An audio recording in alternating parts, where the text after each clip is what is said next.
दोस्तों नमस्कार। लोकसभा, देखिए आज हम लोग लोकसभा से संबंधित अध्यक्ष उपाध्यक्ष के बारे में जानेंगे। इससे पूर्व 2 वीडियो बन चुका है जो आप तक पहुंच चुका है। ठीक है, अगर दोस्तों अगर आप लोग नहीं देखे हो तो आप उस वीडियो को देखेंगे और फिर आप लोग कमेंट करेंगे कि क्या सही क्या गलत, और मैं कोशिश करूंगा आपके कमेंट का जवाब देने के लिए। तो आज हम लोग लोकसभा संबंधित लोक अध्यक्ष और उपाध्यक्ष को देखेंगे, लेकिन उससे भी एक और पार्ट के रूप में आपके पास, अभी तो फिलहाल नहीं, बाद में उसको आएगा आपके पास, वो है राज्यसभा। तो राज्यसभा के बारे में फिलहाल तो हम लोग नहीं जानेंगे, बाद में जानेंगे। लेकिन राज्यसभा के संबंधित 2 चीजें होती है। अध्यक्ष के तौर पर वहां पर सभापति होता है और उपाध्यक्ष के तौर पर वहां पर उपसभापति होता है। इसकी अनुच्छेद दिया हुआ है 89, 90, 91 और 92, यानी 4 अनुच्छेद वहां पर है।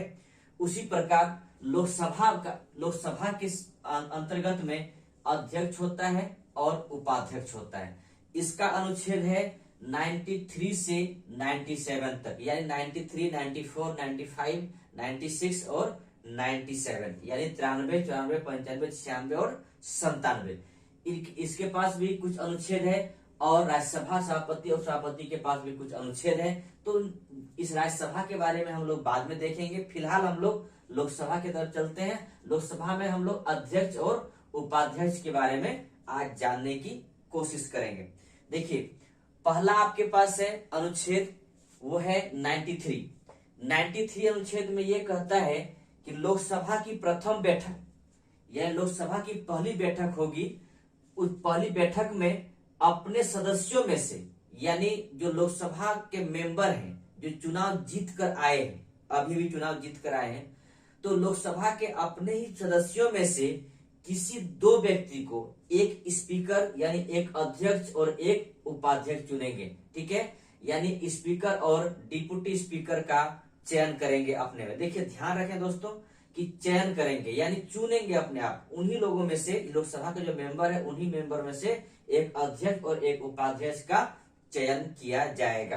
ठीक है, यह अनुच्छेद कितना कहता है? 93, यह 93 में कहता है कि प्रथम बैठक में, लोकसभा की प्रथम बैठक में अपने सदस्यों में से एक को उपाध्यक्ष चुनेंगे, दूसरे को अध्यक्ष चुनेंगे। ठीक है, यानी अध्यक्ष उपाध्यक्ष की चयन करेंगे। ठीक है, ये चीज कहा गया। अब यहाँ पर से सवाल उठता है कि उपाध्यक्ष और अध्यक्ष, चाहे अध्यक्ष या उपाध्यक्ष का कार्यकाल कितना होता है, यानी कितने समय तक वो लोकसभा का अध्यक्ष उपाध्यक्ष बने रह सकते हैं। तो ध्यान रहे, कार्यकाल 5 साल। जनरली ऐसे तो कार्यकाल 5 साल कह दिए, लेकिन ध्यान रखें दोस्तों कि लोकसभा के जीवन काल तक उसका कार्यकाल होता है। ये लोकसभा यानी कहने के मतलब है, एक लोकसभा जब तक चल रही है तब तक उसका भी कार्यकाल बना हुआ रहेगा। तो आप लोकसभा कार्यकाल पता है 5 साल का होता है, तो इसका भी कार्यकाल 5 साल ही होगा। लेकिन इससे पूर्व भी, 5 साल से पूर्व भी 3 मामलों में उसे हट सकते हैं या हटाए जा सकते हैं। 3 मामला। पहला मामला है कि किसी कारणवश से उस सदन का सदस्य ना हो। अगर सपोज कीजिए कि एमपी जहां से वो मेंबरशिप लेकर आए, यानी कहने का मतलब जहां चुनाव जीत कर आए, वो उससे चुनाव जीतने के बाद किसी प्रकार से चुनाव में उससे अयोग्य घोषित कर दिया जाए, इस आधार पर सदन में उसका सदस्यता नहीं रहेगी, तो इस आधार पर उसे हटना पड़ेगा, यह हटाया जा सकता है। दूसरी बात है, अध्यक्ष उपाध्यक्ष को और उपाध्यक्ष अध्यक्ष को, ध्यान रखें दोस्तों, अध्यक्ष उपाध्यक्ष को और उपाध्यक्ष अध्यक्ष को स्वेच्छा से त्याग पत्र दे सकते हैं, यानी अपने मन से त्याग पत्र दे सकते हैं इस आधार पर। और तीसरा आधार है कि लोकसभा के तत्कालीन सदस्यों द्वारा बहुमत से पारित संकल्प द्वारा उसे हटाया जा सकता है। किसे? लोकसभा अध्यक्ष को हटाया जा सकता है। यानी लोकसभा के तत्कालीन सदस्य, उस समय जितना सदस्य है उससे बहुमत पारित करके एक संकल्प द्वारा लोकसभा अध्यक्ष को हटाया जा सकता है। लेकिन इस तरह की मामले में जिसे हटाना चाह रहे हैं, ये लोकसभा अध्यक्ष उपाध्यक्ष हटाना चाह रहे हैं, तो 14 डेज पहले उसे सूचना देना पड़ेगा। यानी अगर संकल्प पारित करना है तो 14 दिन पहले आपको उसको सूचना देना पड़ेगा, चाहे अध्यक्ष हो चाहे उपाध्यक्ष हो। ठीक है, इस आधार पर अगर संकल्प विचाराधीन है लोकसभा में, संकल्प विचाराधीन है लोकसभा में, तो लोकसभा का जो अध्यक्ष होंगे जिसके ऊपर लगाया गया है, चाहे अध्यक्ष हो चाहे उपाध्यक्ष हो, ठीक है, जिसके प्रति संकल्प पारित करने की बात हो रही है, वो पहली बात अध्यक्षता नहीं करेंगे, वो चाहे अध्यक्ष हो या उपाध्यक्ष हो। अगर अध्यक्ष के साथ में है तो अध्यक्षता नहीं करेंगे।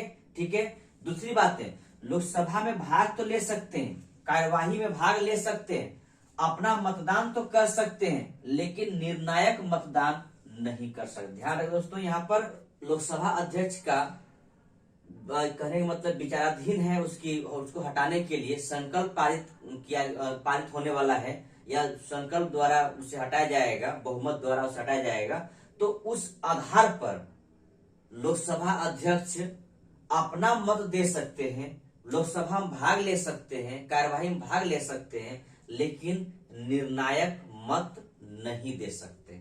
ध्यान रखें दोस्तों, निर्णायक मत नहीं दे सकते।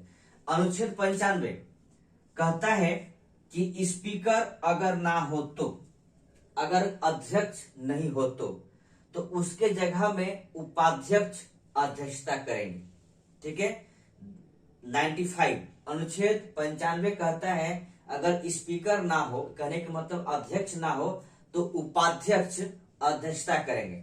और अगर दोनों ना हो तो, अगर दोनों किसी कारणवश से लोकसभा में अनुपस्थित हो तो लोकसभा सदस्यों द्वारा अपने में से किसी एक व्यक्ति को अध्यक्ष का पद के लिए चुना जाएगा, बशर्ते वो व्यक्ति अध्यक्ष बनने लायक हो।